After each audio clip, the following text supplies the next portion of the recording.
the COVID-19 pandemic, we've really seen a significant increase in cyber attacks, particularly ransomware attacks on critical infrastructure here in the U.S. And those attacks are increasingly professionalized, and oftentimes they're either sponsored or supported by foreign actors like China or Iran or Russia. A cyber attack, as we've talked about, on healthcare or education can have a devastating impact on safety and well-being of patients and students and communities. So I want to start with this basic question, Mr. Corman.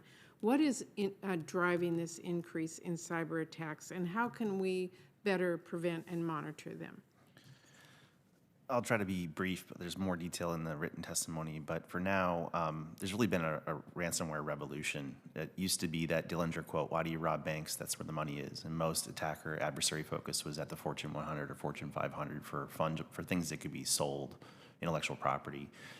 The revolution here, both fueled by Bitcoin making the payments easy, but more importantly, the unavailability of whatever is important to you can be monetized for the adversary. So everyone and anyone is a target because you're in business or you're a healthcare institution or university or an educational foundation. You need to function. So that unavailability became universally monetizable.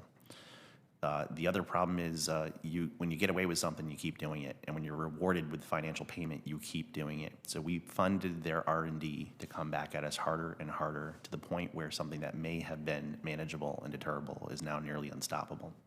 It is a business model, so ransomware as a service with highly professionalized multi-party coordination.